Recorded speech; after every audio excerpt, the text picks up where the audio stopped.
Hi everyone, NN Fitness Channel here, just asking you and reminding you to follow our hashtags on social media, hashtag NN Fitness Channel and hashtag Side Fist Bump. And so I want to show you a couple of stretches now, or things I do to loosen my shoulder, especially when it comes to the front delt, when it comes to the upper pectoral, and it comes to my trap, particularly on my right side. And remember guys, always make sure to stretch both sides evenly. So I'm going to repeat this on the other side, but it's always my right side that needs it a little bit more.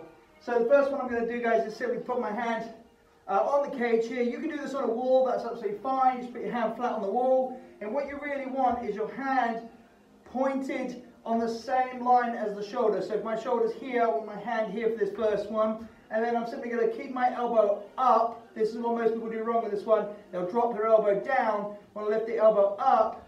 And then we're going to rotate without straightening the arm. I'll do this from a different angle so you can see it. So my arm is still very bent. And I'm isolating into that front delt here and into my chest area here. So that's the first one I'm going to do. Is this stretching really nicely through my delt into my upper pectoral area here. Another one I'll do is very similar, but I'll just tilt my head with it. And that allows me to stretch into the trap and into my neck. That's a really nice stretch there. Another variation you can do is, a lot of people call this a doorway stretch, a single arm doorway stretch. And I'm simply going to try and push my shoulder gently forwards. Okay, so feet are square placed and I'm simply rotating into that front shoulder. And of course, I'm going to repeat that on both sides, make sure both sides get that stretch.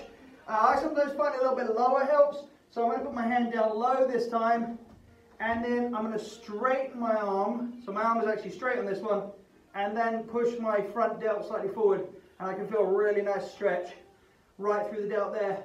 And sometimes when you loosen them up a little bit, that area is going to appreciate it. It's going to feel a bit easier movement, but be aware, if it is a recurrent injury, or an injury that's never truly gone away, maybe you've got some scar tissue and stuff, then you might have to stretch this 2, 3, 4 times a day. Never ignore it. Always listen to your body.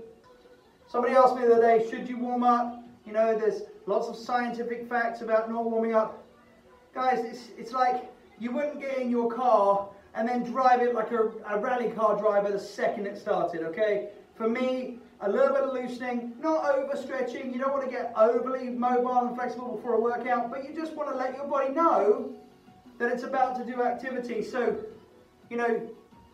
jog on the spot, take some deep breaths, drink some water, move your body around. Listen, if there's like a soreness or an injury you've got and it needs a little bit of loosening up and it's going to be a little tight, then go ahead and loosen that area. Let your body know it's going to be looked after. Give it a little bit of pre-warning before you start. And always, if you've got an injury, be careful with it. You can work around some injuries. If you've got a shoulder injury, you can do legs, you can do abs, you can do some light stuff that doesn't require your shoulders. But if you want to work out, you want to train, you're going to ache, you're going to have soreness. Just be careful, listen to your body. It'll tell you what you need to know. Thanks, guys.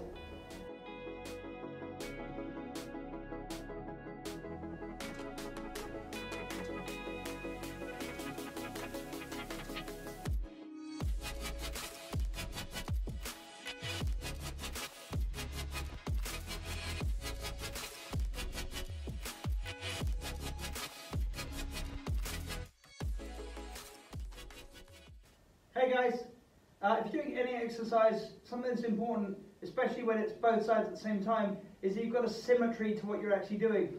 There are simple ways that you can do this. Use a mirror, okay? Videotape yourself exercising, doing your reps, watch for imbalances, see if one side's coming up more than the other. Make sure your feet are square.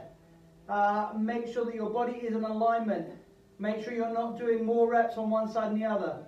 But another one that I'm going to use, guys, is using the actual knurling. Now, this is called knurling on the bar. This is basically like the rough area, and you get some lines on it, and you can use those lines.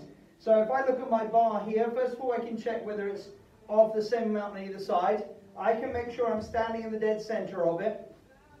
And I can also use the lines that are actually on it to set where my hands are going to be, and I want to make sure they're absolutely even. Imagine you're trying to make a mirror image of yourself. So before you start any reps, make sure that you're symmetrical and even on both sides to get that nice aesthetic body balance. Thanks, guys.